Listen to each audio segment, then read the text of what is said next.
Hey guys, tonight we journey back not to a grand empire or a marble palace, but to the wind-brushed hills of ancient Anatolia. You squat inside a smoky, clay-walled hut, surrounded by the scent of garlic, sheep fat, and fire-warmed stone. Lentils bubble lazily in a heavy ceramic pot. Outside, goats sneeze. Somewhere a dog yawns, and inside, an old woman with cracked feet hums a tune that might just be a recipe or a curse. You probably won't survive this without a good immune system or a decent amulet. So, before you get comfortable, take a moment to like the video and subscribe, but only if you genuinely enjoy what I do here. And let me know in the comments where you're listening from and what time it is in your corner of the world. Now, dim the lights. Maybe turn on a fan for that soft background hum. And let's ease into tonight's journey together. You crouch lower to avoid the ceiling soot. Your knees crack. That's fine. Everyone's knees crack here. In this tiny Neolithic dwelling somewhere around 8,000 years ago, you're the honored helper of the day. Your job, stir the stew.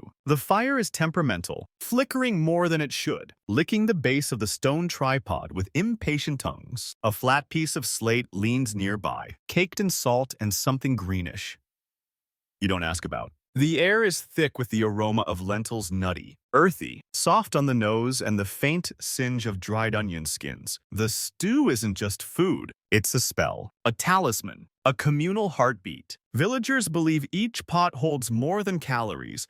It holds memory. If you burn the stew, it's not just dinner ruined. You're risking forgetting your grandmother's voice. The matron beside you wears a necklace strung with smooth river stones and a single bird claw. She doesn't explain. She doesn't need to. Her eyes are two burned olives, watching your every move. Stir clockwise, she murmurs without moving her lips. Historians agree these early Anatolian villages centered life around communal stew hearths. Some believe the hearth acted as both kitchen and altar, with food offerings tied into seasonal rituals and ancestor veneration. But there's ongoing debate. Historians still argue whether these stews were always eaten, or if some were left intentionally to rot as spiritual gifts. Either way, it's rude to ask. You add salt 2 pinches, as instructed, and a dried herb that looks suspiciously like crushed hay. The pot bubbles in thanks. On the wall, etched with the tip of a sheep rib, is a pictograph of what looks like 3 lentils and a goat standing on its head. Is that a joke? A prayer? A warning? There's little furniture, a straw mat here, a flattened log there, and in the corner an amulet shelf. Tiny carved stones in the shape of fish, eyes, spirals. One of them hums. You pretend not to hear it. You check the stew. The lentils are starting to split open, softening just enough to release that subtle whisper of starch. Beside you, a child with ash on their cheeks and a smear of honey across their shirt is grinding garlic with a stone. They hand it to you proudly. The garlic mash glows faintly under the firelight. Garlic's important. It keeps away things. You don't ask what kind. Every village has a different name for them. Cracked mouth ones, salt feeders, wailers of the oil lamp. You get the sense they're better left unmentioned. Garlic. Though garlic talks, garlic protects. One of the village elders enters without knocking. He's carrying 2 bones tied together with a strip of bark. He holds them over the pot and lets a single drop of oil fall in. The bark sizzles faintly. You are not sure if that means the stew is blessed or cursed, but he seems satisfied. You glance outside the doorway. The sun is going down, and with it, the world cools into shadows. You spot another pot, larger and blackened with years, resting under a thatched awning. It never moves. It's called the old pot. You ask about it. The child shrugs. That pot remembers things. Archaeologists have unearthed similar pots in ancient Anatolian sites. Large, immovable hearth vessels lined with carbon and protein traces, likely used across generations. Some theorize the thick layer of burned-on food at the bottom was considered sacred, literally cooking atop the flavor and memories of ancestors. Others say the residue was scraped out for medicinal paste. Delicious. Your lentil stew thickens. The matron nods. She drops in a final ingredient, a stone. Smooth, cold, round. You're not supposed to ask questions. Stones are for anchoring memory, apparently, or keeping out bad dreams. Or maybe they just liked a little crunch. The village dog circles the hut twice before lying down. That's a good sign. You ladle a small bowl for the matron. She sips. She doesn't react. That's either a high compliment or a test you've just failed. She hands you a dried pear and gestures to the doorway. Outside, under the fading light, you carry the stew to the central fire pit. The villagers are gathering. Lentil night is serious business. A child sneezes. Someone spits 3 times to the left. Everyone is barefoot. You pour the stew into a wide stone basin. Steam rises, curling like incense. The village goes quiet. Someone begins to hum. The hum turns into a chant. The chant melts into silence. And then someone farts, softly, respectfully. The moment holds. Then laughter bubbles up like soup on a flame. You did good. You made the lentil stew right. Tomorrow, garlic braids and whispered warnings. You wake up still tasting lentils. Your dreams had a garlic tang too. Something about floating heads and a goat doing algebra. The dawn air is crisp, laced with the smoke of dying embers and the musky perfume of wet wool and packed earth. You stretch under a hide blanket that smells faintly of stew, moss, and maybe wet dog. Outside, the village is already stirring. You step outside, barefoot, because shoes are apparently optional and socks don't exist yet. The dirt path feels cool under your soles, textured with goat prints, dried petals, and something sticky you choose not to identify. A breeze rolls through, tugging gently at the hair of the garlic braids strung from doorways like protective jewelry. An old woman stands near her doorway. You think it's the same matron from yesterday, but then again, all the elders here look like they've been pickled in sun and secrets. She's weaving garlic stalks with nimble fingers, muttering under her breath as she ties the knots. One braid for the door frame, another for the clay pantry lid. She doesn't pause as you pass, just flicks her fingers in your direction and says, "Don't talk to the ones who knock without feet." Comforting. You step closer. The braids aren't decorative, they're ritual. Each twist of garlic has meaning. One twist to block nightmares, one to repel mouthless visitors, one to preserve dried fish, and apparently, one to keep your uncle from stealing your stew. Multi-purpose. Historians note that garlic allium sativum has been used in Anatolia for millennia, both in cooking and in apotropaic rituals, which is a fancy word for stuff that keeps creepy things away. While mainstream scholars emphasize its antifungal and antibacterial properties, there's a fringe theory that garlic was also seen as spiritually loud, warding off entities who preferred quiet, loud garlic. Hauntingly pungent. You kneel to help her braid. She raises an eyebrow but doesn't stop you. The garlic stems are pliant but firm, smelling earthy and sharp, with a dry bite that lingers on your fingers. You twist and tuck, twist and tuck. With each knot, she whispers a phrase. Some sound like names. Others might be instructions or warnings. You copy her murmurs the best you can. It's fine. You're only slightly cursing yourself. Nearby, a child giggles as they toss crushed garlic bulbs into a circle of stones. They're playing Spirit Circle, a game where one child plays dead and the others chant until the stew ghost rises. You don't ask what happens if the ghost actually shows up. Your garlic matron finishes her braid and hangs it over her doorway. Then, with a sharp snap, she breaks the stem of the leftover bulb and tosses it into her cook pot. It hisses in the embers like a tiny protest. It must crack when it lands, she says softly, or the day will slouch. You don't know what it means. You nod anyway. Inside her home, you see bundles of herbs tied upside down from the beams. Some you recognize, like sage and mint. Others look like small ferns dipped in blood. You don't ask. There's a thin bowl of ashes on a shelf, and nestled in it is a single baby tooth. You don't ask about that either. You sit beside her hearth. The coals are still warm from yesterday. She adds a log, then throws in a pouch of dried onion skins, garlic chaff, and a few rose petals. Breakfast incense. She shrugs. Garlic and rose. The scent hits your nose like a memory you forgot to have. You breathe in. It smells like hunger and weddings and the end of a storm. Outside, another elder is tying garlic braids to his goat's horns. The goats look mildly embarrassed, but they're used to it. Keeps them from whispering at night, he says. This might sound insane, but garlic-bound goats are found on more than one ancient Anatolian mural. Fringe historians suggest this was less about demons and more about making animals socially visible to the village's spiritual order. Basically, if the goat wore garlic, it had to behave. You're not sure it worked. The morning passes in slow, smoky increments. You help grind dried lentils, this time with a bit of wild cumin and sour green plum. The stew will be different today, brighter, tangier. Garlic goes in near the end, roasted and crushed. Always crushed, never whole. Whole garlic brings whole spirits. Someone knocks at the doorway. You look, no feet. You blink. Now feet. You pretend you didn't see anything. A young woman with copper-wrapped braids enters carrying a bowl of ash and crushed walnut shell. She scatters it around the stew pot and hums 3 notes a pattern. Left, right, center. The garlic matron nods. The visitor leaves without speaking. What was that? You whisper. Just making sure the stew listens. The matron replies. You don't want to know what happens if it doesn't. Around midday, the village prepares for a walk to the far grove where garlic grows wild in huge clusters.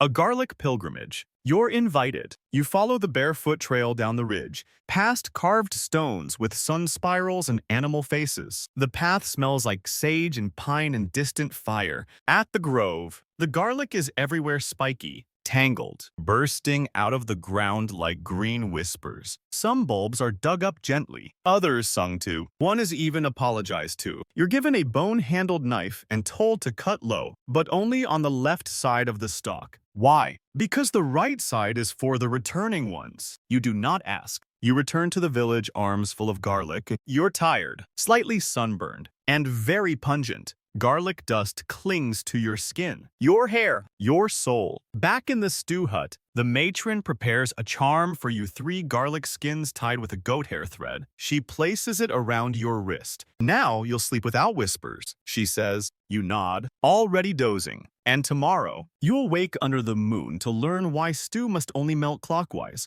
The night air is thick with wood smoke and something sweeter, lamb fat, melted and spiced, wafting from the communal cauldron like a promise. You wake slowly, the garlic charm still around your wrist, the dream you just left dissolving like herbs and broths. Outside, the moon is high and bloated, a waxy coin stuck in the sky. And tonight, you're not here to eat. You're here to help prepare the stew offering. Not just any stew, this one's sacred. You shuffle into the cooking hut with bare feet and sleepy eyes. The fire has already been stoked into a low, glowing nest, and over it hangs the largest pot you've seen, yet iron-bellied, soot-blackened, with ancient spirals carved into the rim. Beside it sits a polished bowl of lamb fat, cooled to the texture of custard. Next to that, wild leeks, sour sumac, a pouch of black salt, and an ominous wooden spoon carved like a fish with its mouth wide open. The matron from before greets you with a slow nod.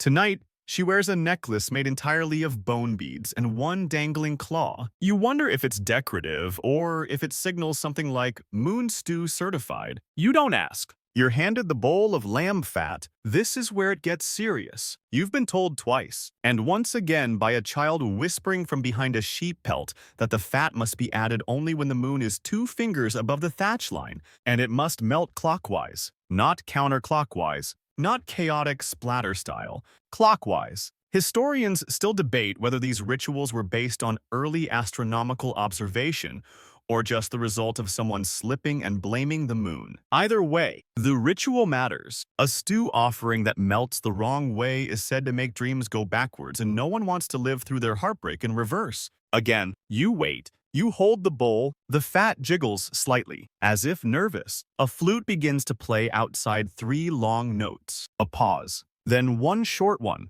That's the moon music. It tells the spirits you're about to cook and not to interfere unless invited. The moment comes, 2 fingers above the thatch line. You step forward and lower the lamb fat into the hot pot, sliding it off the bone spoon like a spell. It hits the lentil base with a soft hiss. Immediately, you stir, gently, firmly, clockwise. The fat begins to dissolve, swirling, golden, fragrant. The stew absorbs it like an old memory. A breath escapes the matron's mouth. You did it! Garlic is added next, roasted and crushed again, never whole, and wild leeks chopped with flint knives. Then the sumac, which darkens the broth to a warm ochre. The smell is divine. You almost drool on your bone spoon. Outside, others gather with clay bowls. No one speaks. They just hum low and slow, like bees who've learned patience. Fringe scholars suggest these lunar stews were part of monthly healing rituals. Villagers would fast during the day, then gather at night to share broth laced with fats,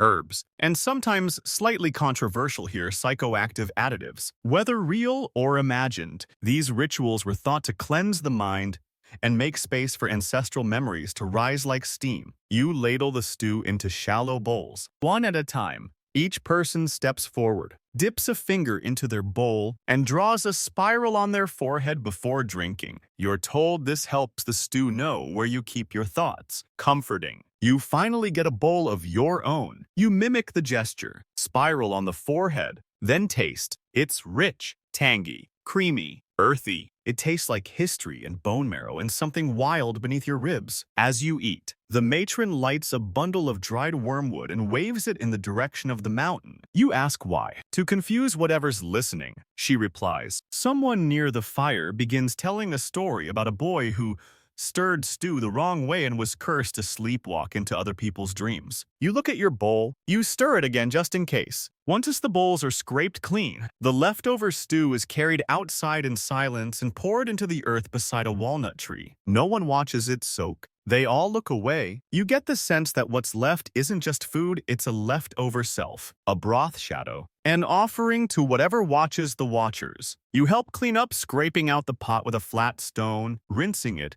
with hot ash water, and drying it with a wool scrap that smells like rain and history. Someone whistles softly behind you. It's not a tune. It's a signal. You turn. A young man offers you a round token, a flat lentil-shaped disc made of beeswax and bark. He places it in your hand and says only, "Tomorrow, bring this to the oven priestess." Then he disappears into the shadows. You look down at the token. It's warm, slightly tacky, with a faint etching on one side, a spiral within a spiral, and a tiny dot in the center. You have no idea what it means, but it smells like stew. You wake before dawn, clutching the beeswax token in your palm like it might melt into your dream. The hut is still, but the village murmurs outside, low voices, footsteps, the familiar pop of firewood. Today, you're headed to see the oven priestess, and you are, admittedly, a little nervous. You've met her once from a distance.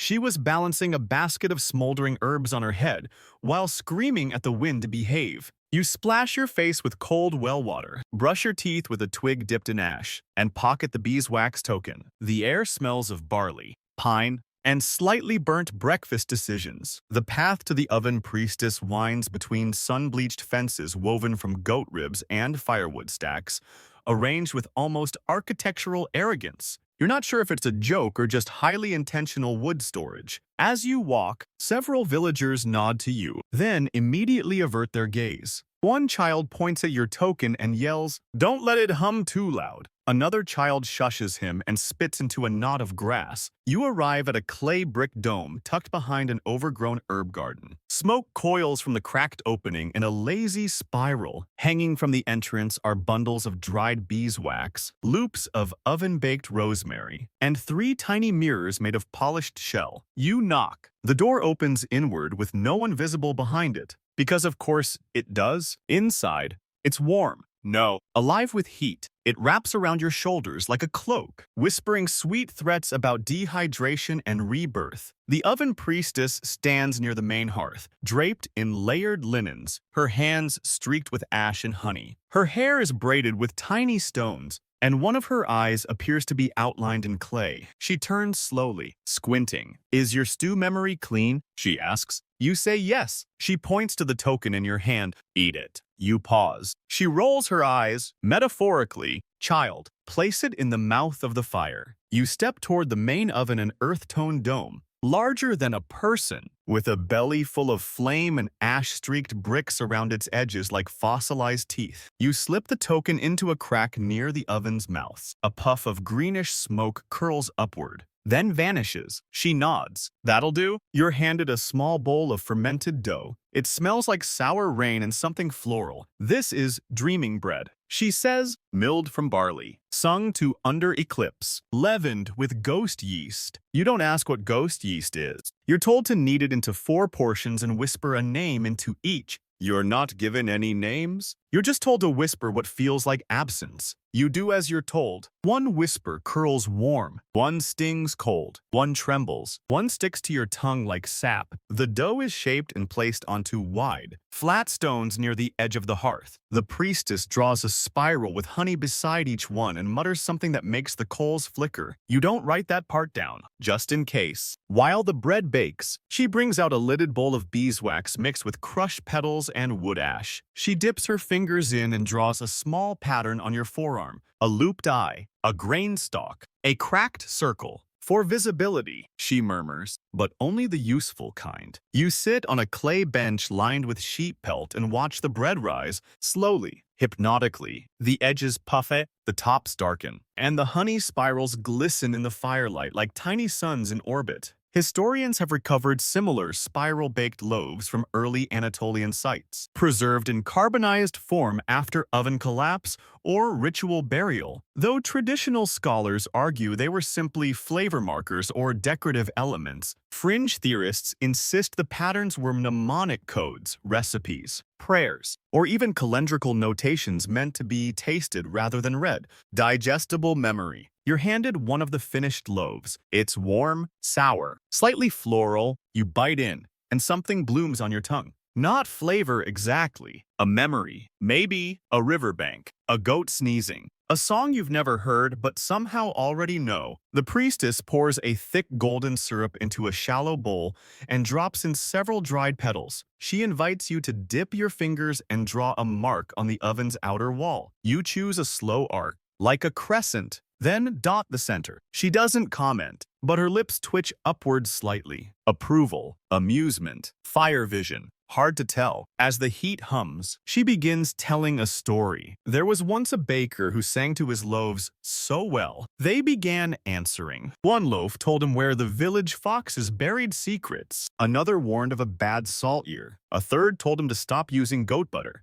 It was rude. You ask what happened to him. She says, he started listening too closely. Now he's a lump under the floor. You nod and promise not to get too chatty with bread. Before you leave, she gives you a small beeswax-wrapped bundle. Do not open it, she says. Place it in your stew tomorrow when the pot sings. You'll know when. You return to the village with flour-smudged hands, a slightly sunburned nose, and a head full of warmth and quiet symbols. The stew fire is already crackling when you arrive. Garlic and cumin drift on the wind. Tonight, you eat quietly, and tomorrow, you'll mend cursed cooking pots that can break a thief's ankle from 1,000 paces. You wake to the sound of someone cursing a clay pot loudly, in 3 different languages, only one of which you recognize, and even then, just barely. You roll out of your sleeping mat and shuffle outside into a morning so bright it feels personally offensive. The smell of stew already hangs in the air, mingling with the tang of wet clay and roasted onion skins. Someone's breakfast has burned. Again, today is repair day,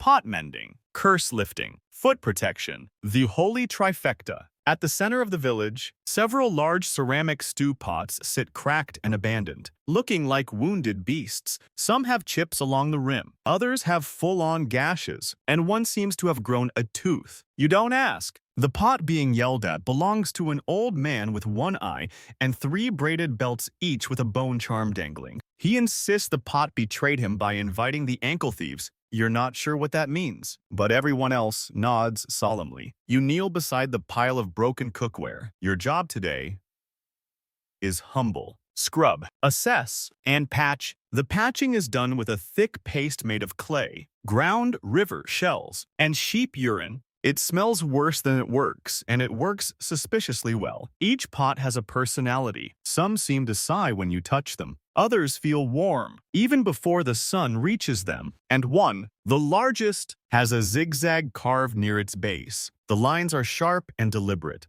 The matron who walks past nods at it and mutters, "Ah yes, the snap curse." You blink. The what? The snap curse, she repeats, like it's obvious. If someone steals from this pot, the zigzag ensures their ankle snaps before they reach the edge of the village. That escalated quickly. Mainstream historians would probably call this nonsense. Most of the carved lines found on ancient cookware are interpreted as decorative or symbolic ownership marks, Perhaps, but fringe researchers have long suggested that some patterns carried active intentions, placed during clay firing to embed protective or vengeful spells into the object. The kind of DIY home security system you can cook lentils in. You carefully lift the cracked pot and tilt it to examine the inside. A dry residue lines the bottom stew, probably mixed with ash and age. You clean it gently with a worn linen square dipped in warm brine. The pot seems to vibrate faintly under your fingers. It's probably just nerves or leftover stew ghosts. Across the courtyard,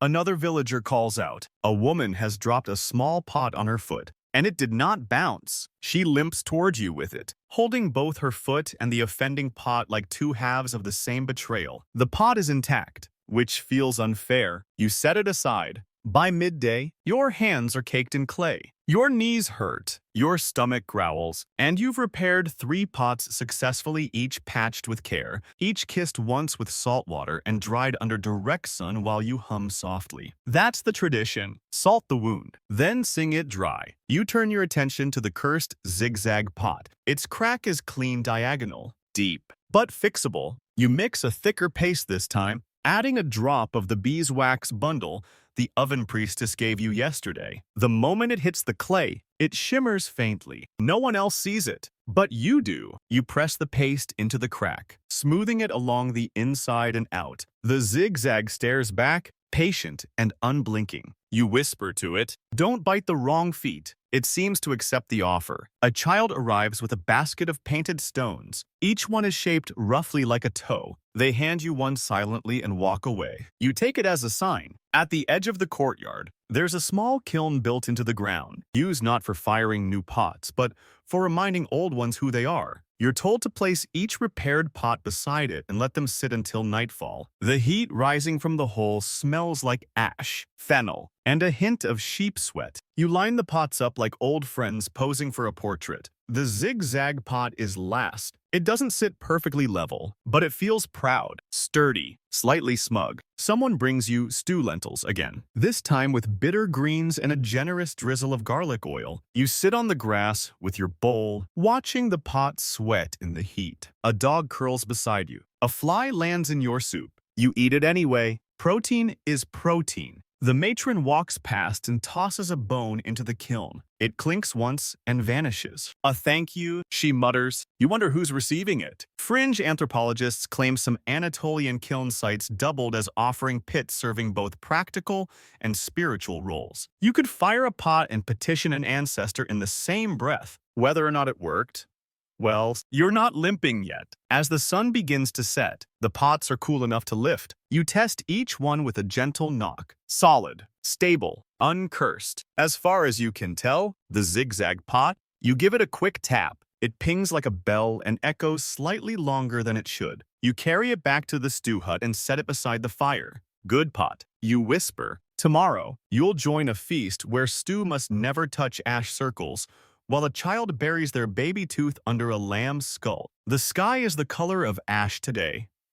Soft gray with streaks of warmer light pushing through like forgotten dreams. The village moves slower. Conversations are murmured. The animals unusually quiet. Even the stew simmers with restraint, its bubbles forming without urgency. Today is the fertility feast. You don't fully know what that means yet, but the matron tells you to wash your hands twice, your feet once, and not to look anyone directly in the eyes until the stew has thickened. Fair enough. At the center of the village is a flattened clearing, swept smooth of debris, and circled with white ash. It's shaped like a crude oval, lined with bones, some small, others unnervingly large. You recognize lamb shins, bird femurs, and a few bits that might have belonged to a cousin of a goat or a very unlucky traveler. You're told no stew must touch the ash, which is interesting, because the main pot is positioned directly adjacent to the edge. One enthusiastic stir could send lentils flying into sacred territory. You've never stirred so carefully in your life. A child walks by, carrying something in both hands. You glance. It's a lamb's skull, delicately cleaned and slightly yellowed. With a single string of dried mint tied around one horn, the child hums softly, heads toward the fire pit, and kneels. They dig a small hole just outside the ash circle. From their other hand, they produce a tiny tooth. They press it into the dirt, place the skull above it, and then cover it with the care of someone tucking in a sibling for sleep. You ask why. The matron sighs like she's been asked this every spring since time began. It's so the child's new tooth grows straight, she says, and so the lamb's voice blesses their sleep. You pause. The lamb talks. She shrugs. Only to the tooth. Sure. Historians do recognize burial rituals involving teeth across multiple ancient cultures, especially in early Anatolia, where symbolic exchanges between body and earth were common, while the mainstream view is that these acts were metaphoric, returning part of the body to the soil in hopes of receiving strength.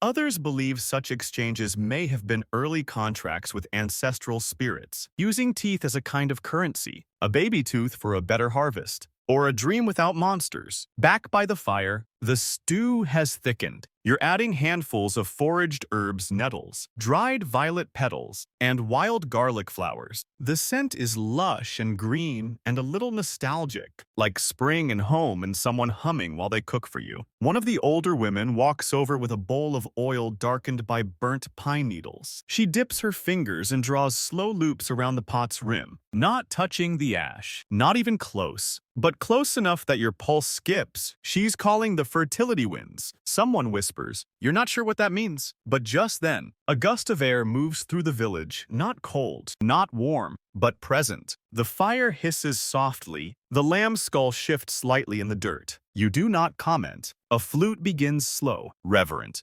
Just two notes repeating in a rhythm like footsteps walking away. The villagers begin bringing bowls of stew to the edge of the ash circle. No one steps inside. They place their bowls carefully, then sit back on their heels, silent, still, waiting. You're handed your own bowl and instructed to place it on the west bone line. You do so, then return to your spot. Nothing happens. Then everything does. The wind picks up slightly, not rough but deliberate. The stew bowls begin to steam more intensely, the vapor rising in synchronized threads, curling upward into the shape of well. Nothing definite, but it feels shaped. Someone begins whispering a chant. Others follow. The child who buried their tooth is watching their bowl with wide eyes. You think you see it shimmer, but it could just be hunger. A goat bleats loudly from the hillside. The moment breaks. Laughter bubbles from one corner of the circle. The chant dissolves. The wind pulls away like it's embarrassed to have stayed too long. The feast begins. Everyone retrieves their bowls and eats without spoons, slurping slowly and wiping with flatbread.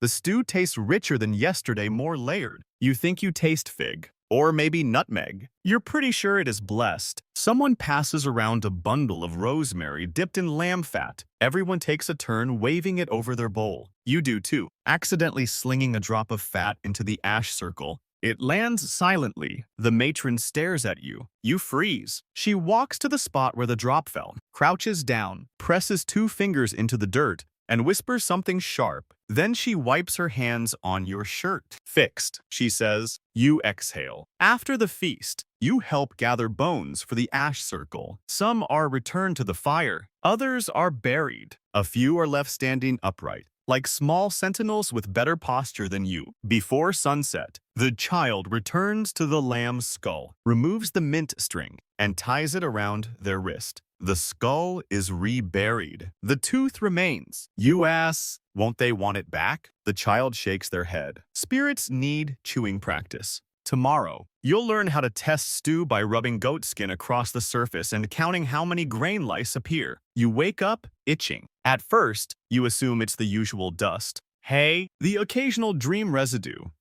But then you hear the rustle of goat skin being stretched just outside your hut. And it all clicks. Today is lice day. Specifically, the sacred stew testing known as the grain count. It's not as gross as it sounds. Actually, no, It is as gross as it sounds, but it's important. You pull on your coarsely woven tunic, now permanently infused with the aroma of lentils and ash, and step outside into sunlight so sharp it feels judgmental. Across the village, a group has gathered under the shade of a tree whose twisted branches cradle an old wind chime made of bone and shell. It sings a single hollow note every time someone sighs near it, which happens often. At the center of the gathering, a large, shallow pot of stew, still bubbling, still steaming. Surrounding it are 3 stretched and cured goat skins, each taut as a drum and slightly stained with past experiments. You walk closer and spot them grain lice. Tiny, almost invisible unless the light hits them just right, skittering across the surface like anxious punctuation marks. The head of today's ritual is an old man with a beard that clearly made its own decisions about length. He wears a single earring carved from olive wood and a headband made of braided linen, stained faintly pink. He holds up one of the goat skins like a sacred scroll and motions for silence. You're invited to observe. The method is simple in theory. Once the stew has cooled just enough to stop bubbling, a piece of goat skin is gently dragged across its surface. If the stew has been seasoned correctly and the ingredients well proportioned, it should resist the lice. If it's off, the skin will attract grain lice like a feast bell. You wonder aloud, wouldn't they show up either way? The man scowls like you just insulted his grandmother's ghost. You step back. He lowers the first goat skin onto the stew's surface, gently, respectfully, like he's laying down a child for a nap. The villagers lean forward. Nothing happens. Then movement. Tiny, quick. 5 lice scurry from beneath the skin's edge and vanish into the folds. A murmur passes through the crowd. 5 is good. Someone whispers. Better than 9. Worse than 3. You blink. What's wrong with 9? Too eager. They say 9 lice means the stew's heart is exposed. Historians still argue whether this method had any actual diagnostic merit. Mainstream scholars classify it as early food testing. Perhaps a rudimentary way to assess bacterial presence, as lice might gravitate toward more acidic or spoiled batches. Fringe theories, however, lean toward symbolic readings. The lice were spiritual messengers, pulled to the stew's emotional resonance rather than its physical state. In short, if your stew had drama, the lice showed up. You're given a turn. The second goat skin is placed into your trembling hands. It's warm and oddly soft. With patches worn smooth by generations of similar tests, you lower it carefully, watching the stew beneath it ripple. Seconds pass. 1 louse appears, then another, then nothing. 2. Someone exhales sharply. A quiet stew. Protective. Private. Another adds, but maybe hiding something. You feel vaguely insulted. The old man nods. Let the third decide. The final goat skin is passed to a young woman with ash marks under her eyes. She dips it into the pot with a flourish, as if she's blessing it.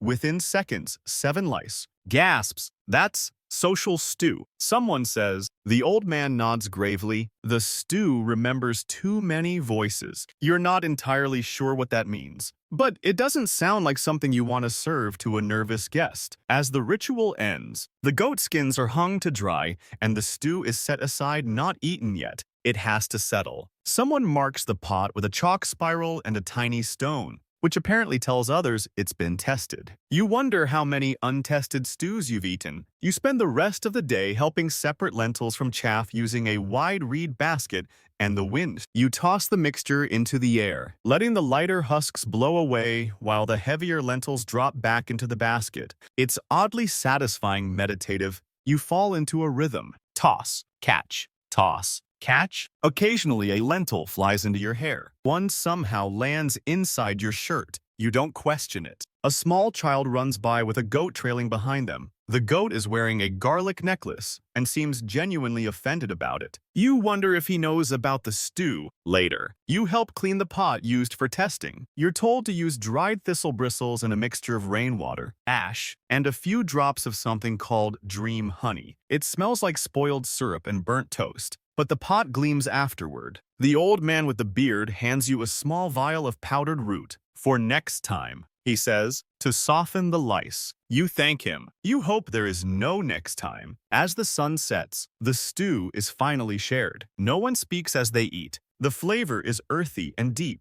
with a slight sharpness that lingers at the back of your throat. You imagine the lice would have liked it, maybe too much. Someone to your left chuckles and whispers, "Only 2 lice." Eh? You smile. Private stew. They wink. Tomorrow, you'll sweep spilled lentils before a wind ritual, where villagers argue whether breezes carry messages or just dust. The sun hasn't risen yet, but the wind has. It pushes through the village like a nosy ant lifting mats, rearranging firewood, scattering feathers.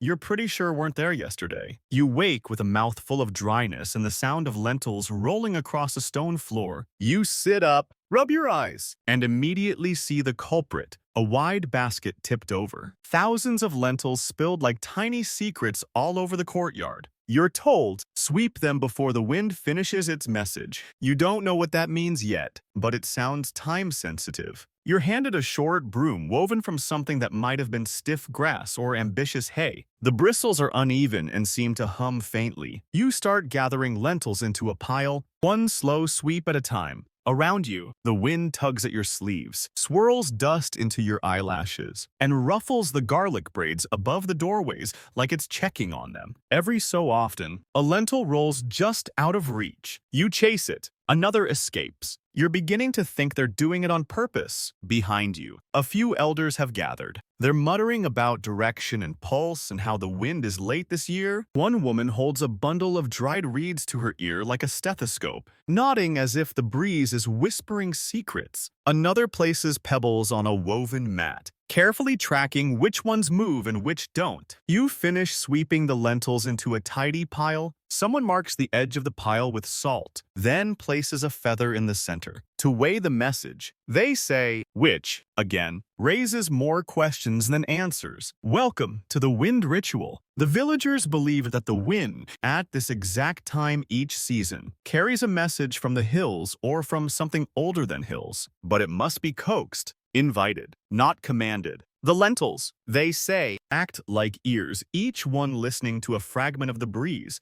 If too many spill before the wind arrives, the message is garbled. If too few, the wind doesn't bother speaking. You sit cross-legged near the pile, waiting. Someone begins to hum, not a melody, but a pattern 3.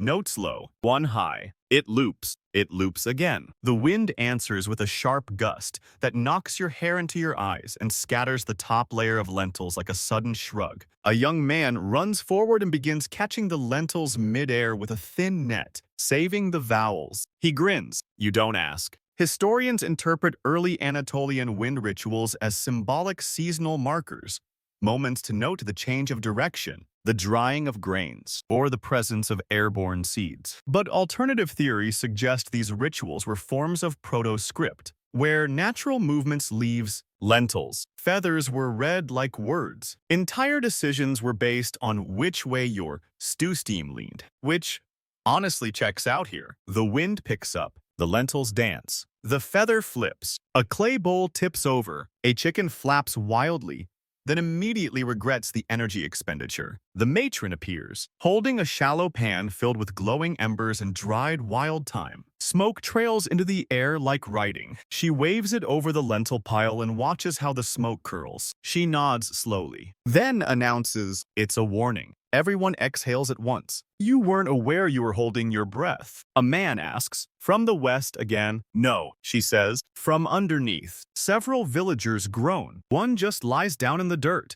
You lean over and whisper, "What does that mean?" The young woman beside you shrugs. Usually mushrooms. You blink. Mushrooms, she nods. When the wind warns from below, it means the ground will speak soon. And sometimes, what speaks is fungus. You feel like you're only getting half of the story. To seal the ritual, the lentil pile is divided into 5 parts, 1 for the fire pit, 1 for the bread hut, 1 for the goat trough, 1 for the ash circle, and 1 to be buried in the eastern grove. You carry the fire pit share. As you pour the lentils near the flames, someone places a single stone in the center of the pile for balance. They say, balance, apparently, is a major theme today. Later, you help clear stray lentils from the rooftop of a hut. Yes, they somehow got there. Yes, they matter. A child points to a lentil stuck in a crack and yells, "That one's the period." So, sentence complete. You're starting to feel like the wind is talking to you, or maybe you just need more sleep.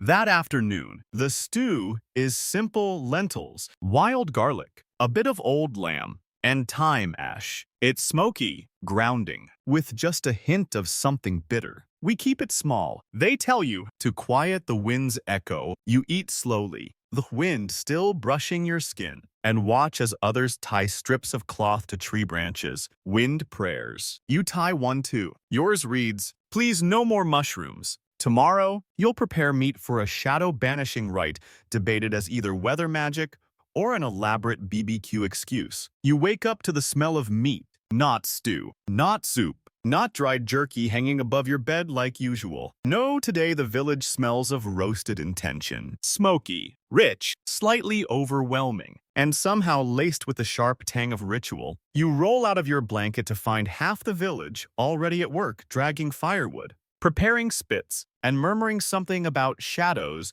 A heavy log nearly crushes your foot before you fully opened your eyes. Sorry, someone says cheerfully, "We're preparing the weather." You squint. The what? The shadows, obviously, they reply, as if that clears everything up. Today's task is meat prep for the shadow-banishing rite, a ceremony that's as old as the hill the village sits on and just as cracked. No one entirely agrees on the purpose. Some say it's a form of ancient weather magic, intended to clear fogs or summon rain. Others believe it's meant to chase off hanging spirits, described by one elder as the kind that whisper like your dead aunt, but colder. Still others claim it's just a really dramatic excuse to roast meat all day. All three may be correct. You're handed a raw leg of lamb and a small dish of mashed garlic, mustard seed, and something black you don't identify. You're instructed to rub it thoroughly into the meat, but only counterclockwise. You ask why? Because the shadow spins clockwise. Someone answers, wiping their hands on a wolf pelt. Makes sense.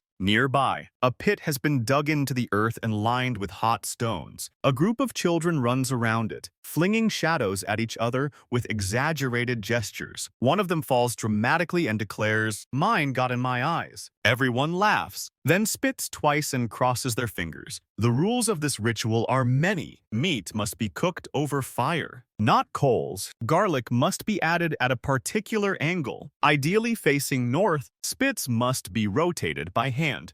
No shortcuts. And, most curiously, if anyone's shadow crosses the meat, that person has to stand in the smoke for 5 full breaths to reset their edge. You mess up 3 times before lunch. Fringe scholars argue this is evidence of early solar ritualism, tied to the changing angles of light across seasons. Others suggest it was just how ancient people handled food safety and communal cooking, wrapped in layers of drama to keep the kids entertained. Historians still argue whether the shadows were seen as literal spirits or metaphorical stains. Either way, they were not to be trusted near a stew. You help with the first roast an older goat that passed peacefully, according to the matron, though the goat's expression in its final carving suggests it had some notes. The meat is skewered and rotated slowly, bathed in a steady stream of garlic thyme oil that crackles as it drips. Every time someone's shadow gets too close, an elder claps sharply. You flinch, even when it's not you. By mid-afternoon, the entire village smells like garlic and prophecy. That's when the stories begin. Around the fire pit, the elders start telling tales of past shadow rites. One recalls the year the stew turned black overnight. Another speaks of a shadow that lingered too long on a pot and made every child dream of wolves with human hands. You try not to imagine that one too vividly. Your favorite story involves a man whose shadow refused to leave. It followed him too closely, whispered recipes into his ear, and eventually took over his house while he slept. He moved into a hut with no light after that, the storyteller says with a shrug. Nice place. Cold. You help tend the third spit, a lean cut, seasoned with rosemary ash and lemony sumac. As it cooks, you catch your reflection in a pot's polished surface and wonder how many shadows are really yours. Later, the meat is sliced into thick hunks and served with flatbread painted with fermented garlic paste. No one speaks as they eat the first bite. You do the same. It's delicious, tender, smoky, a hint of citrus and something herbal underneath it all. But more than the taste, you feel warmth. Not just fire warmth, but the kind that settles behind your chest and makes your teeth feel present. You don't say anything, but someone to your left nods knowingly. You'll sleep heavier tonight. They say shadows hate when you're full. As evening falls, the leftover fat is collected into small clay bowls, mixed with crushed petals, and set at doorways. A barrier, a warning, a snack. Depending on what passes through, you ask an elder if the shadow banishing ever doesn't work. They nod. Sometimes they come back stronger. So we just do it again next year. With better seasoning. Tomorrow, you'll fall asleep to stew-born spirit stories and find out why no one trusts the man who talks to mushrooms. The fire burns low tonight. Not for lack of wood, there's plenty of that, but out of intention. The village has settled into the kind of hush that follows too much garlic, too many ghost stories, and maybe one slightly cursed leg of lamb. You lie on a woven mat, belly full, head buzzing from the heat and the endless swirl of voices. The wind is still. The stew simmers in its usual spot beside the ash ring, humming like it has opinions. And tonight, it tells stories. Well, they tell stories. One by one, the elders gather near the low flames, each holding a small bowl of stew cradled like it contains not dinner but memory. They begin speaking in turns. No preamble, no. Once upon a time. Just voices, as thick and layered as the stew itself. Long ago, one begins. We boiled lentils too long. They split, then whispered. We didn't listen. That's when the fish began walking. You blink. No one laughs. Another chimes in, slurping first. There was a stew that grew a face, small, wet, nose like a thimble. It asked for salt. We said no. That's how we lost the East pasture. Someone nods solemnly. You're trying to decide whether these are metaphors, memories, or warnings. Maybe all three. Then the mushroom man is mentioned. It happens casually, like saying the weather was bad or the goats were mouthy. He came to borrow a bone, the matron says, left with mushrooms in his pockets and returned with soup no one could remember eating. There's a pause, a longer silence. You whisper, "What's wrong with mushrooms?" Everyone hears you. A child gasps. Someone drops a ladle. The matron turns slowly. Mushrooms choose, she says. You wait for elaboration. None comes. Historians recognize that many ancient Anatolian stews were fungal enhanced. Archaeobotanical evidence shows traces of psilocybin-containing species,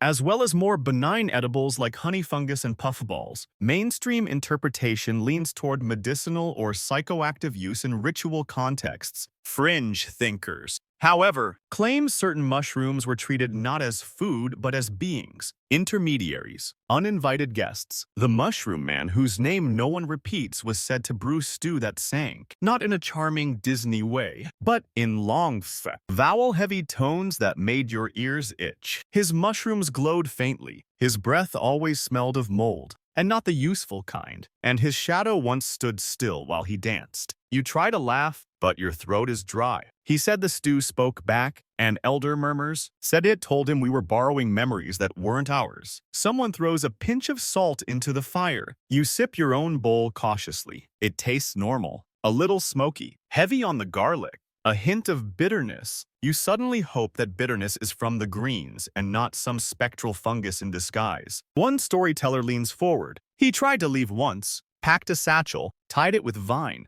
but his stew wouldn't let go. It kept boiling. No fire underneath, just boiling. You try not to picture it, but it happens anyway. A pot, bubbling cold, whispering, eyes blinking in the foam. You put your bowl down. A child crawls into their elder's lap. Someone stirs the fire. The flames shift. For a moment, the smoke rises in a column so straight it feels intentional. Then it bends, just slightly, toward you. You cough. Everyone pretends not to notice. Someone starts humming again, the same three notes you've heard before. Low, high, low. The universal lullaby of, we won't talk about this in the morning. You lie back. The stars are sharp tonight, as if watching too closely. Your stew bowl is empty, but your stomach churns. Not from sickness, but from something unsettled, like a thought that's forgotten its shape. Someone says, sleep tight. Someone else adds, don't think about the bubbles. You try not to. Your dreams that night are vivid. You're stirring stew, but it stirs back.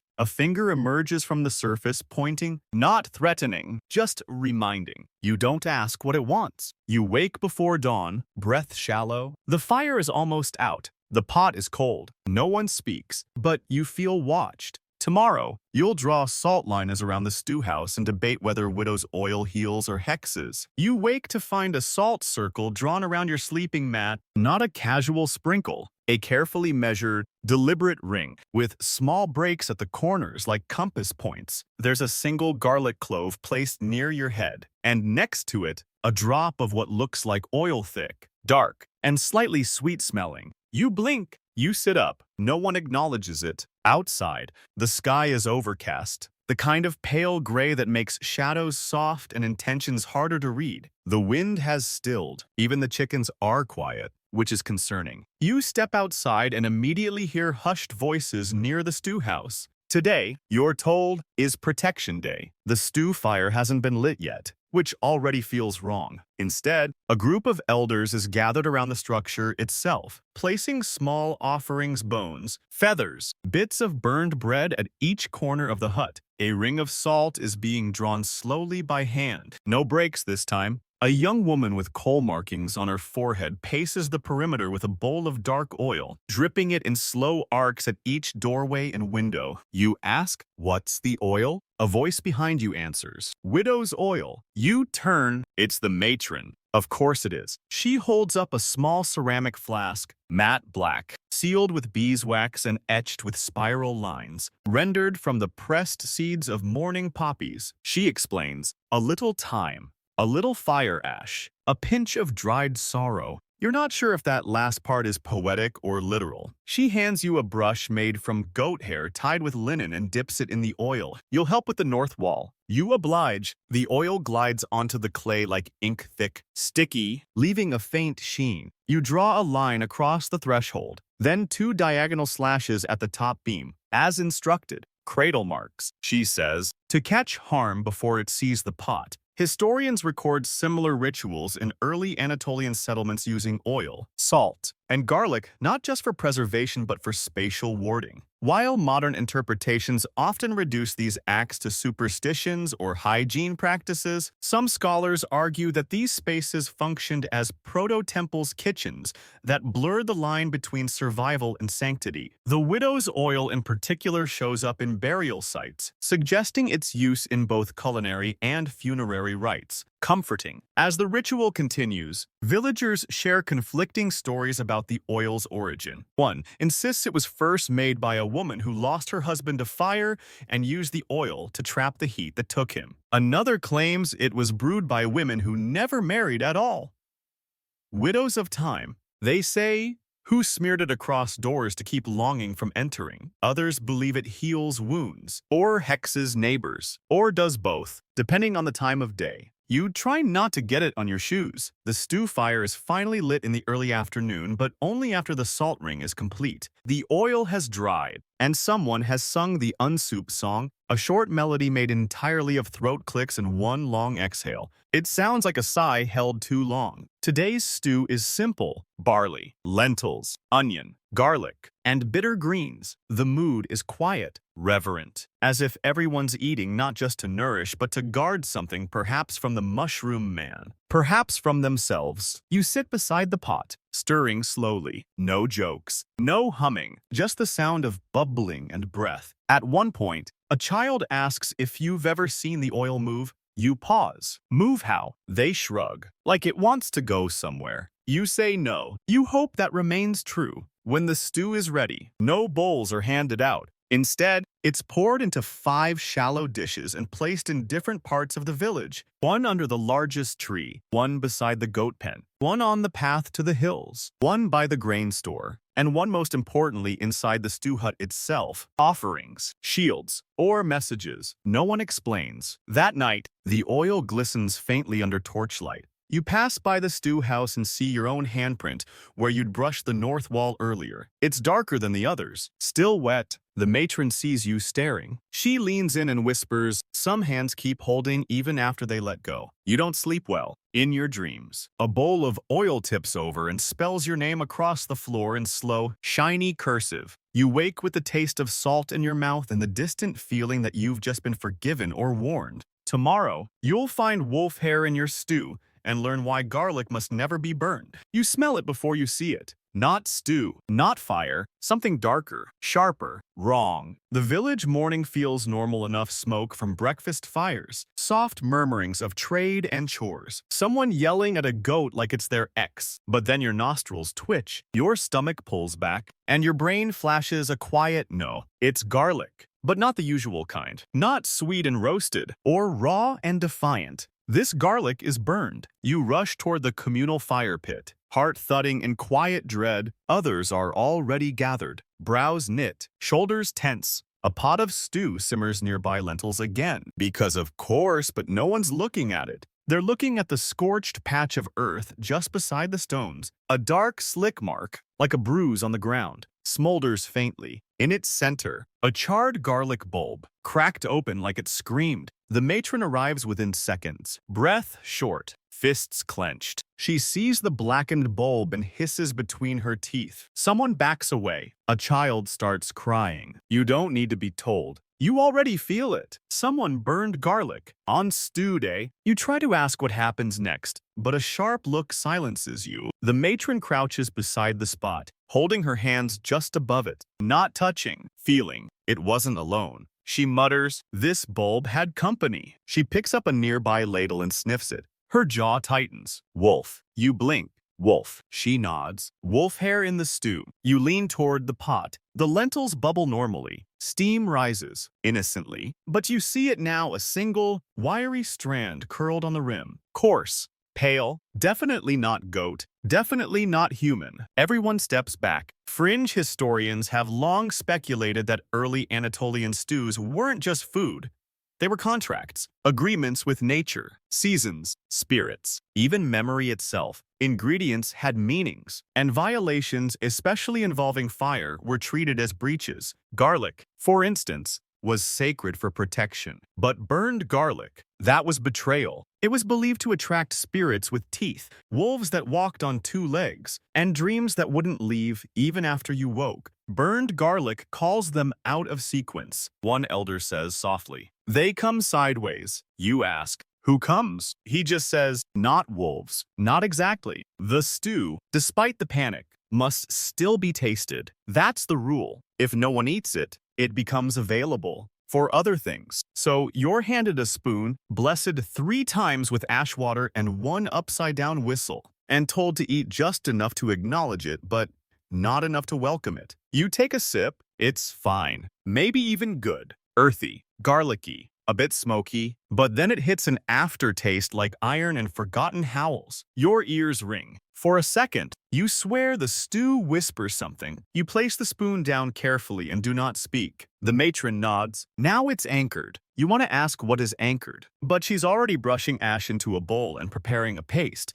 Mark your door, she says. Mark your shadow. If you can catch it. She's not joking. Later that day, a young man with nervous eyes and a cut on his palm is brought forward. Apparently, he found the garlic bulb behind the grain store, already drying. He thought he'd roast it.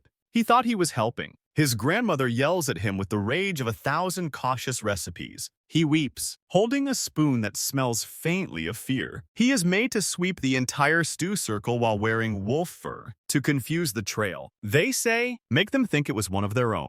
You don't ask who they are anymore. By evening, the stew is consumed in silence, in private. In rooms with no mirrors, the burned garlic bulb has been buried under the ash circle. The wolf hair is collected in a small pouch and tossed into the hills. Let the wind take it. They say, your own door is now marked with 3 symbols, a crescent, a jagged line, and a spiral with a dot in the center. You don't know what they mean. You sleep poorly anyway. In your dreams, you walk through the stew hut and hear a low growl, but it's not coming from behind you. It's inside the pot. Something is circling, just beneath the surface, like sucking burnt garlic from its teeth. You wake before dawn, sweating, pulse racing. Tomorrow, you'll count lentils under the stars and try to read omens, though historians still debate whether it was proto-astronomy or just boredom. Tonight, the stars feel heavy. Not because they're brighter, they're not. In fact, they flicker like old candles. Someone forgot to tend. No, they're heavy because the entire village is lying on its back, in absolute silence, staring up at them and counting lentils. You hold a small wooden bowl on your chest, filled with exactly 50 lentils. They've been dried, blessed with ash smoke, and rinsed in a shallow dish that someone called the dream mirror. You're instructed to count them slowly, under the open sky, without blinking too often or swallowing mid-thought, which is, apparently, how omens get ruined. You're told, if you get 49 twice, something's coming. If you get 51, run. No pressure. The practice is called lentil divining. And while it sounds like something a bored shepherd might have invented after too much sun, the villagers treat it with real seriousness. One elder insists it's older than the sky itself. Another claims she once predicted a goat's pregnancy 3 months early just by counting lentils under a full moon. Historians, of course, are divided. Some believe this was an early form of astronomy using repetitive motion and tactile objects to maintain meditative focus while observing star patterns. Others say it's a deeply symbolic ritual, part of what they call edible numerology. The idea that food was not only sustenance, but language. Then there's the fringe group that insists these counts were used to attract star beings who spoke only in bean-shaped mathematics. You choose not to weigh in. You begin your count. 1, 2, 3. Each lentil is cool to the touch, slightly textured, round, but not perfect. They shift in the bowl with every breath, as if deciding their own order. 12, 13. Above you, the stars slowly blink in and out. Someone to your left whispers a number out loud and is immediately shushed. 24. You start to feel strange, not dizzy, just untethered. Like the counting is pulling something out of your brain and placing it neatly beside your body. 32. In the distance, a dog barks once, then silence again. 33. You realize you're matching the rhythm of your breath to the count. It's oddly soothing. 42. You blink. Wait. Did you skip one? 43. You can't be sure. You keep going anyway. When you finish, you stare at the pile. 50. You count again. 50. You exhale. Someone near the fire mutters, "Safe stew." Another responds, "Barely." Then someone lets out a low whistle. 49 again. They say. Everyone turns toward them. No one speaks. That person's lentils are taken away and replaced with a bowl of smooth stones. Eat only root broth tomorrow. They're told, you've attracted interest. You glance down at your own lentils. They look innocent, but so did the stew before it hummed. The matron approaches with a pouch of dried rose petals and sprinkles a handful into your bowl. For clarity, she says, and for the ones watching, you nod, because what else can you do? Once the counting is done, everyone rises slowly, creakily, and walks in single file to the central fire. Each person tosses a pinch of lentils into the flames, not to burn them, but to release them. You're told the fire will sort what's true and what's stubborn. Your pinch flares quickly, blue at first, then orange.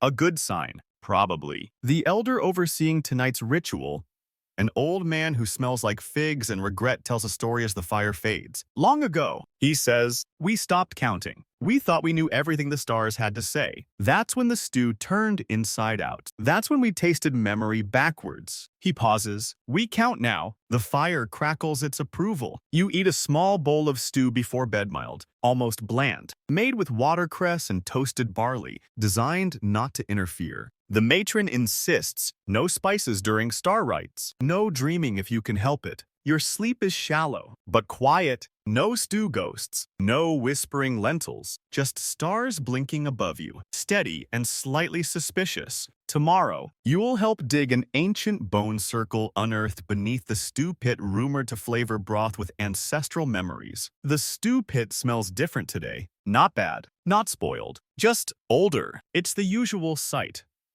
the stone-ringed basin where countless batches of lentil stew have bubbled over the years. Surrounded by blackened pots, bone ladles, and a patch of scorched dirt that everyone insists wasn't your fault, but they still make you walk around it. But today, the ground around the pit has been dug open, and what lies beneath? Bones. Not animal bones. Not stew leftovers, but long, pale, carefully arranged human-looking bones, laid in a circle so precise you swear they must have used a compass. Except compasses aren't a thing here, and even if they were, no one would trust one. You crouch at the edge, breath shallow. The matron, as always, appears without warning. "Don't touch," she says, gently, but with that edge that means she will absolutely curse your spoon if you disobey. Let them breathe first. The villagers call it the memory ring, a buried formation believed to be part of the earliest stew rites, uncovered only when the ground was loosened by last week's overzealous goat chase.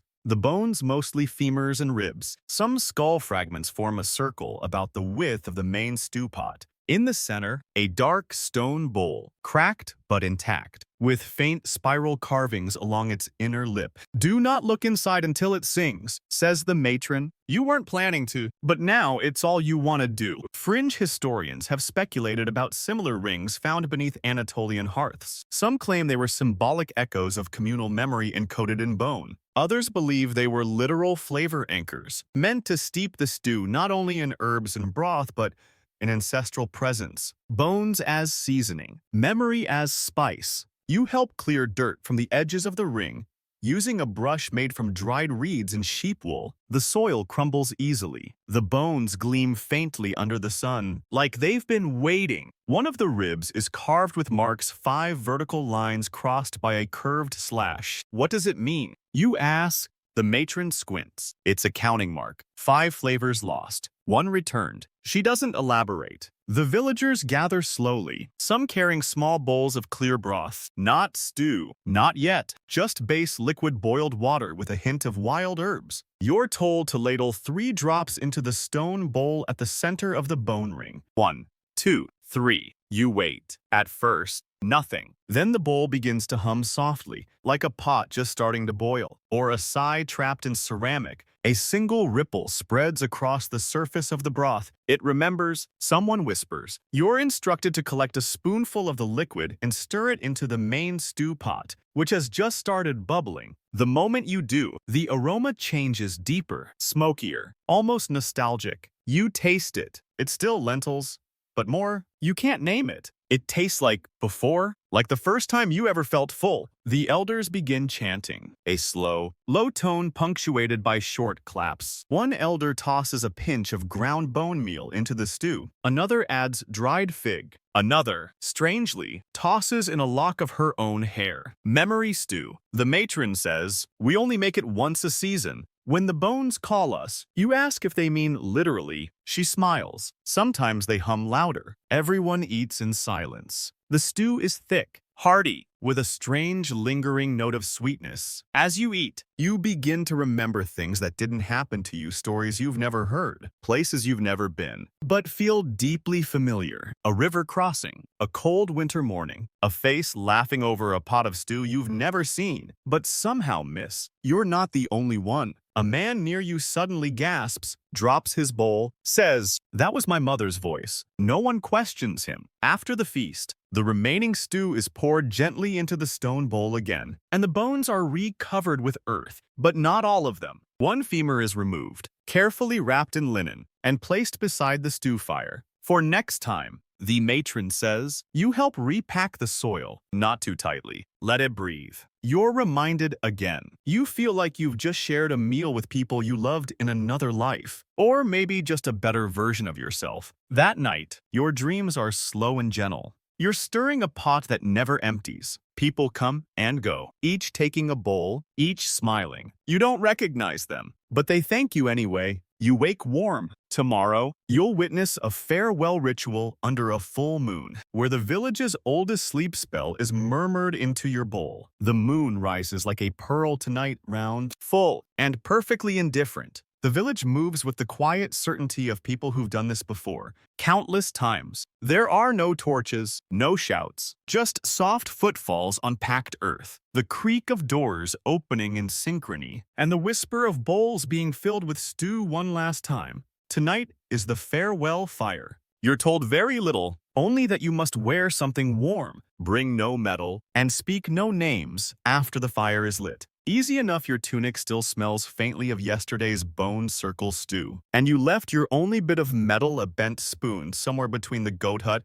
and a place you now avoid after sundown. At the center of the village, the fire pit has been reshaped, elongated into an I shape, flanked by two flat stones etched with looping script. You can't read it, but it makes your chest feel still. Around it, a spiral has been drawn in ash, so wide it loops past the stew hut and circles back like an embrace with a single opening. An invitation. Maybe you're handed a bowl of stew. It's thinner than usual, broth heavy, flecked with garlic slivers, wild grains, and dried plum. It smells like closure, like the last page of a book you didn't know you were writing. The matron approaches, wearing her full ritual garb, black linen robes embroidered with what appear to be sleeping eyes, a crown of dried fennel, and a belt strung with used wooden spoons. She raises a hand, and without speaking, the villagers sit. Each person holds their bowl. No one eats yet. You mimic them. The flames crackle into life, fed by bundles of thyme and cedar bark. The smoke is thick, gray-blue, and carries an earthy sweetness that settles behind your ears. Then, without cue, the first chant begins. It's not a song, not a prayer, a spell, and not the flashy kind. This is older, slower, the kind you murmur into your soup without thinking, the kind grandmothers hum while chopping garlic. A spell made of memory, repetition, and food. The words are soft and strange. Stew that warmed, stew that filled, stew that softened what couldn't be told. Each person speaks their own variation, their voice melting into the collective hum. The air thickens. Your spoon trembles in your hand. You take the first sip. It's warm, not hot. It moves slowly in your mouth, thickening as it goes, like it's remembering itself. The flavors shift. First garlic, then plum, then something like rain on wool. You swallow, and suddenly, the fire doesn't crackle anymore. It pulses. You blink. The villagers continue chanting, now quieter. Some close their eyes. One person begins to weep, not loudly, just a soft leak, like steam from a sealed pot. A child murmurs into their stew, their words lilting and round. Stew that held the storms I feared. Someone beside you takes your hand. You don't look at them. It doesn't matter who. Tonight isn't about who's here, it's about what's leaving. This is the stew of release. Each bowl receives a whispered spell. A sleep word, as they call it. Passed from breath to broth. Old, untranslatable, inherited only by rhythm. It's different for everyone. Yours lands gently, almost without sound, just behind your teeth. Mael, sum, oro. You mouth the syllables once. They taste like warm stone and night air. Fringe historians, when they dare to interpret this ritual, often debate its purpose. Some argue it was a seasonal farewell, meant to mark ending's harvest. Migration, mourning. Others claim it was invented by one particularly exhausted cook to finally get people to shut up and sleep. But many now believe it was a communal, emotional archive, a release valve for memory. The stew, they say, was the body of the past made edible, and this ritual their way of letting go. After the final spoonful, the bowls are turned upside down, set gently on the ground like sleeping turtles. The spiral in ash is smudged by bare feet as each person walks through it slowly, silently, out into the dark. No one speaks, no one looks back. You do the same. As you pass the fire, your heartbeat slows. As you walk through the spiral's open mouth, your feet feel light. As you reach your sleeping mat, your chest feels quiet. You lie down. The stars above are still. The air smells like stew and fennel and endings. You hear a goat sigh nearby, and someone coughs once, then drifts. You close your eyes. Your last thought before sleep is not a word. It's a warmth, a bowl, a breath, a spell. And you are full. The fire fades now, the stew is gone, and the spoons have fallen silent. The wind is low, curling softly through doorways, across stone floors, over sleeping foreheads. You lie in stillness, your limbs heavy but safe. the scent of roasted garlic and plum still lingering behind your thoughts. The bones beneath the earth have quieted. The stew hut is sealed for the night. The lentils have stopped counting. Even the feather that once danced in the wind has settled gently beside your mat, unmoving. Let your breath soften. Let your chest rise like the steam did. Let your memories melt gently into the broth of sleep. Here, in this village older than paper, older than stories, older than the first whispered spell, you are not just resting, you are being held. Held in salt, held in garlic, held in the quiet warmth of a stew that knew your name long before you ever tasted it. Sleep now. Nothing stirs, nothing follows. Everything has already arrived. Sweet dreams.